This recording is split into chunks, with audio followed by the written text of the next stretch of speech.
नमस्कार साथियों, welcome to Learny ji. Geography series का ये 8वां पार्ट है। आज के इस वीडियो में हम बात करेंगे आकस्मिक बल के अंतर्गत भूकंप की। आखिर भूकंप है क्या, इनकी उत्पत्ति कैसे होती है, तो इन सभी टॉपिक की जानकारी है वो आज के इस वीडियो में हम प्राप्त करेंगे। और अगर आपने इसके पहले की वीडियो मिस की हैं तो आप हमारे इस वीडियो के डिस्क्रिप्शन में जा करके सभी वीडियो को देख सकते हैं। इसका जो पहले का पार्ट था उसमें हमने आकस्मिक बल के अंतर्गत ही बात की थी ज्वालामुखी की। तो ये बात करते हैं अपने टॉपिक की, जो कि भूकंप है कि आखिर भूकंप कैसे आते हैं, इनका क्या कारण है, किन कारणों के द्वारा भूकंप आते हैं। तो भूकंप की अगर हम डिफिनीशन की बात करें तो भूकंप का एक सिंपल सी डिफिनीशन है, पृथ्वी के भूपटल पर होने वाला कंपन। पृथ्वी का जो भूपटल है उसमें होने वाला कंपन ही भूकंप कहलाता है। अब ये कंपन किसी भी माध्यम का हो, चाहे वो प्राकृतिक हो या फिर कृत्रिम हो, इनके किसी भी कारणों से होने वाला कंपन ही भूकंप कहलाता है।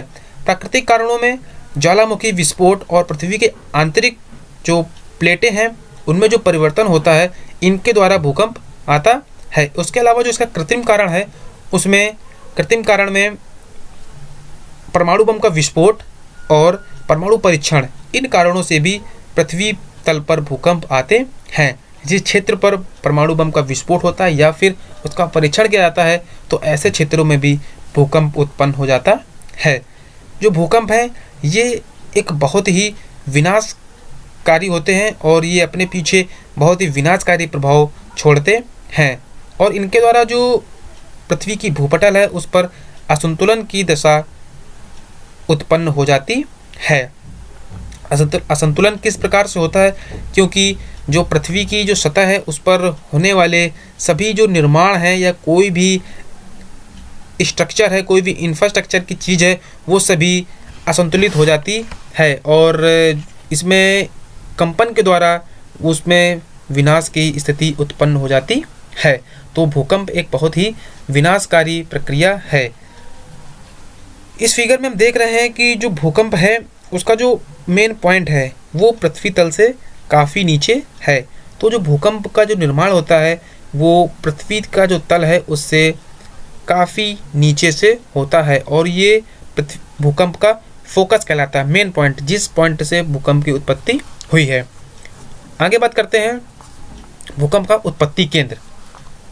धरातल के जिस स्थान पर भूकंप की घटना का प्रारंभ होता है, जैसा कि पीछे फिगर में बताया गया है कि जहाँ से भूकंप का उत्पत्ति हो रही है, जिस स्थान से भूकंप की घटना का प्रारंभ होता है उसे ही भूकंप का उत्पत्ति केंद्र या भूकंप मूल कहा जाता है। जिस स्थान से भूकंप की उत्पत्ति हुई वही हमारा उत्पत्ति केंद्र कहलाता है। विश्व के अधिकांश भूकंप भूतल से 50 या 100 किलोमीटर की गहराई पर उत्पन्न होते हैं। जो विश्व के अधिकांश भूकंप हैं उनकी जो रेंज है, पृथ्वी से जो नीचे की रेंज है वो 50 या 100 किलोमीटर की गहराई पर होती है, वहीं से भूकंप की उत्पत्ति होती है।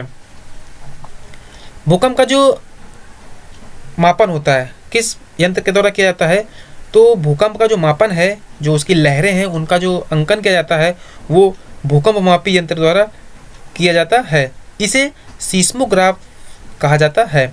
भूकंप मापी यंत्र जो है वो सीस्मोग्राफ होता है, और कई एग्जाम्स में, छोटे छोटे एग्जाम्स हैं उसमें कई बार पूछा गया है कि भूकंप को किस यंत्र के द्वारा मापा जाता है, तो भूकंप को सीस्मोग्राफ के द्वारा मापा जाता है। आगे बात करते हैं भूकंप का अभिकेंद्र। तो जो इसके पहले फिगर में दर्शाया गया था, भूकंप का फोकस, जिस स्थान से भूकंप की उत्पत्ति हुई उस स्थान के ठीक लंबवत पृथ्वी का वह स्थान, या मीन्स कह सकते हैं धरातल का वह स्थान जहाँ पर सबसे पहले भूकंप की तरंगों का पता चलता है, वही भूकंप का अधिकेंद्र कहलाता है।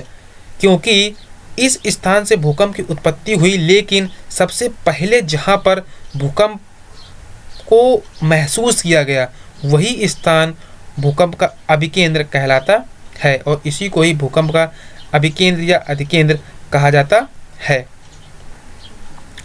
आगे बात करेंगे भूकंप के कारणों की, कि आखिर किन किन कारणों से भूकंप आते हैं। भूकंप के जो महत्वपूर्ण कारण हैं उनमें है ज्वालामुखी क्रिया, भूपटल में सिकुड़न होना, आंतरिक गैसों का फैलाव, प्लेटों की गतिशीलता, परमाणु बम का परीक्षण एवं विस्फोट, इन सभी प्रक्रिया के द्वारा पृथ्वी की भूपटल में कंपन होता है और भूकंप की स्थिति पैदा होती है। ज्वालामुखी विस्फोट द्वारा या फिर पृथ्वी के जो आंतरिक गैसें हैं उनमें फैलाव होता है, वो अपना आकार बढ़ाते हैं, उनमें फैलाव होता है, इस वजह से भी कंपन होता है। तो ये कुछ मुख्य कारण हैं जिनके द्वारा भूकंप की स्थिति उत्पन्न होती है। आगे बात करते हैं भूकंपी लहरें। इस पॉइंट से कई क्वेश्चन जनरेट होते हैं और ये एग्जाम पर्पज से बहुत ही इम्पोर्टेंट है। भूकंपी लहरें क्या होती है? भूकंप के समय जो लहरें उठती हैं उनको ही भूकंपी लहरें कहा जाता है। भूकंप के समय उठने वाली लहरों को ही भूकंपी लहरें कहा जाता है। ये 3 प्रकार की होती हैं। जो भूकंपी लहरें हैं वो 3 प्रकार की होती हैं। इनमें सबसे पहली जो तरंग है वो प्राथमिक तरंग कहलाती है। जो पहली लहर है वो प्राथमिक तरंग के नाम से जानी जाती है और इसे पी तरंग कहा जाता है। प्राथमिक तरंगों को पी तरंग कहा जाता है। परीक्षा उपयोगी इसमें यह है कि प्राथमिक तरंगे जो होती हैं वो अनुदैर्घ्य तरंगे होती हैं। प्राथमिक तरंगे अनुदैर्घ्य तरंगे होती हैं। एग्जाम्स में क्वेश्चन इस प्रकार से पूछते हैं कि भूकंप के समय उठने वाली प्राथमिक तरंगे किस प्रकार की तरंगे होती हैं। वहाँ पर ऑप्शन होंगे अनुदैर्घ्य, अनुप्रस्थ या और भी तरंगे ऑप्शन में होंगी। वहाँ पर जो इसका आंसर होगा वो होगा अनुदैर्घ्य तरंगे। ये धरातल पर सबसे पहले पहुँचती हैं। क्यों पहुँचती हैं? क्योंकि जो इनकी गति है वो काफ़ी अधिक होती है। अनुदैर्घ्य तरंगों की गति जो है सबसे अधिक होती है और ये 8 से 14 किलोमीटर प्रति सेकंड की गति से पृथ्वी पर सबसे पहले पहुंचती हैं। नेक्स्ट है द्वितीयक तरंगे। इन तरंगों को एस तरंग कहा जाता है। इनको जो है एस तरंगों के नाम से जाना जाता है।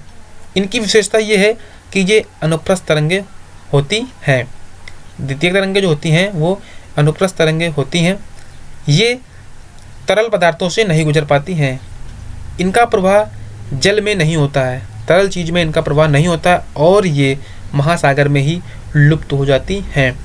क्योंकि ये जल का जो क्षेत्र है वहाँ से गमन नहीं कर पाती है, इस वजह से ये महासागर में ही लुप्त हो जाती हैं। तो इन तरंगों के द्वारा सुनामी लहरें उत्पन्न नहीं हो सकती हैं। लेकिन जो प्राथमिक तरंगे हैं वो अनुदैर्घ्य तरंगे होती हैं। ये तीनों फॉर्म में मूवमेंट करती हैं, चाहे वो ठोस हो, जल हो या गैस हो। तो जो प्राथमिक तरंगे हैं ये भी विनाशकारी होती हैं, लेकिन द्वितीयक तरंगे उतनी विनाशकारी नहीं होती हैं। इसके अलावा तीसरी है धरातली लहरें। इन तरंगों को एल तरंगे कहा जाता है।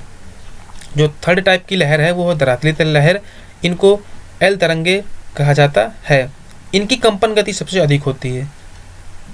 जो थर्ड टाइप की लहर है इनकी जो कंपन गति है वो सबसे अधिक होती है और ये तरंगे जिगजैग पोजीशन में आगे बढ़ती हैं। इस वजह से ये सबसे अधिक विनाशकारी तरंगे होती हैं। जिगजैग या इसको हिंदी में कहें तो आड़े तिरछे फॉर्मेशन में चलती हैं, इस वजह से ये सबसे अधिक विनाशकारी तरंगे होती हैं। सबसे ज़्यादा विनाशकारी तरंगे कौन सी होती हैं? एल तरंगे, जिनको हम धरातली तरंगे भी कहते हैं। आगे बात करते हैं भूकंप का विश्व वितरण। किन किन क्षेत्रों में भूकंप का वितरण है, कहाँ पर भूकंपी क्षेत्र अधिक हैं? तो भूमंडल के जो 40% भूकंप हैं वो सागर, महाद्वीपों, द्वीपों के मिलन बिंदु पर आते हैं। ऐसे स्थान जहाँ पर सागरों, महाद्वीपों या द्वीपों का मिलन होता है उन बिंदुओं पर सबसे अधिक भूकंप आते हैं। ऐसे क्षेत्र जहाँ पर 2 सागर, 2 महाद्वीप आपस में मिलते हैं आकर के, ऐसे क्षेत्रों में सबसे अधिक भूकंप आते हैं। इनके जो महत्वपूर्ण क्षेत्र हैं उसमें है प्रशांत महासागर तटीय पेटी। जो प्रशांत महासागर है उसके आसपास का जो क्षेत्र है वो भूकंप के लिहाज से सबसे अधिक सेंसिटिव होता है। यहाँ पर संपूर्ण विश्व के 68% भूकंप आते हैं। और ये क्यों आते हैं?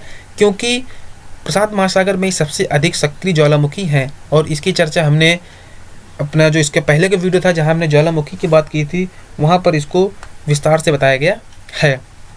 तो सबसे अधिक सक्रिय ज्वालामुखी होने के कारण प्रशांत महासागर के जो तटीय क्षेत्र है वहाँ पर सबसे अधिक भूकंप आते हैं और जो इसका परसेंटेज है वो लगभग 68% है। 68% भूकंप यहाँ पर आते हैं। इनके जो क्षेत्र हैं इसके आसपास जो बसने वाले देश हैं उनमें चिली, कैलिफोर्निया, अलास्का, जापान और फिलीपींस, ये महत्वपूर्ण देश हैं जहाँ पर सबसे अधिक भूकंप आते हैं। जैसा कि हम जानते हैं कि जापान में विश्व में सबसे अधिक भूकंप आते हैं और ये प्रशांत महासागर तट पर ही स्थित है। नेक्स्ट है हमारा मध्य महाद्वीपीय पेटी। यहाँ पर विश्व के 21% भूकंप आते हैं। ये क्षेत्र जो है अटलांटिक महासागर, भूमध्य सागर और हिमालय के आसपास के जो क्षेत्र हैं वो मध्य महाद्वीप क्षेत्र में आते हैं। इनमें कौन कौन से देश हैं? इनमें इटली, चीन और भारत का भूकंपीय क्षेत्र इस महाद्वीप पेटी में आता है। क्वेश्चन कैसे बनेगा यहाँ पर?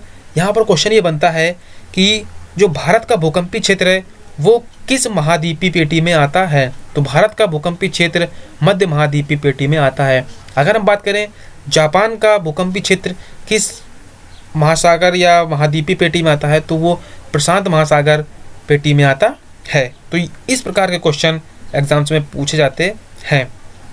आगे बात करते हैं भूकंप तीव्रता का मापन। किस प्रकार से भूकंपीय तरंगों का मापन किया जाता है, किस यंत्र के द्वारा किया जाता है?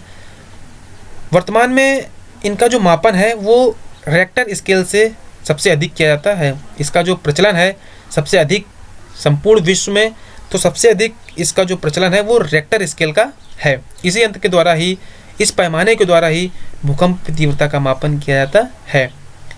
इस पैमाने का विकास 1935 में अमेरिका में किया गया और 1935 में अमेरिकी भूवैज्ञानिक चार्ल्स फ्रांसिस रिक्टर, अगर क्वेश्चन ये पूछते हैं रिएक्टर स्केल पैमाने का विकास किसने किया, तो चार्ल्स फ्रांसिस रिक्टर ने किया। और ये कहाँ पर हुआ?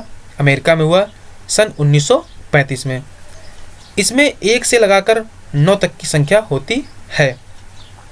जो भूकंप का जो तरंगे हैं उनका जो मापन होता है वो 1 से 9 तक के संख्याओं के बीच में होता है।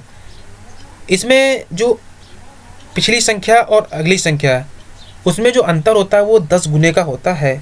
जो अगली संख्या होती है वो अपने पिछले अंक से 10 गुना अधिक प्रभावशाली होती है। कहने का मतलब ये है कि अगर कोई भूकंप 5 स्केल का है और उसके पहले जो भूकंप था वो 4 स्केल का था, तो जो 5 स्केल वाला भूकंप होगा वो 4 स्केल के भूकंप से 10 गुना अधिक शक्तिशाली होगा। ये इसका पैमाना है। इस पैमाने के द्वारा ही भूकंप का मापन किया जाता है। तो भूकंप टॉपिक पर जो भी महत्वपूर्ण जानकारी थी वो आज के इस वीडियो में बताई गई है। अगर आपको ये वीडियो अच्छा लगे तो इसे ज़्यादा से ज़्यादा लाइक और शेयर करें, जिससे ज़्यादा से ज़्यादा लोगों तक ये जानकारी पहुंच सके और ये परीक्षा उपयोगी सामग्री जो है पहुंच सके। उसके अलावा आप हमारे नेक्स्ट वीडियो के अपडेट पाने के लिए हमारे चैनल को जरूर सब्सक्राइब करें और हमको फेसबुक से जुड़ने के लिए आप लर्न ईजी पेज और लर्न ईजी ग्रुप से जुड़ सकते हैं। फेसबुक पर लर्न ईजी नाम का ग्रुप और लर्न ईजी पेज पे आप जो जा करके वहाँ से स्टडी मटेरियल, हमारे सभी वीडियो और ग्रुप डिस्कशन कर सकते हैं। तो वीडियो देखने के लिए आपका बहुत बहुत धन्यवाद। इस वीडियो को ज़्यादा से ज़्यादा लाइक और शेयर करें।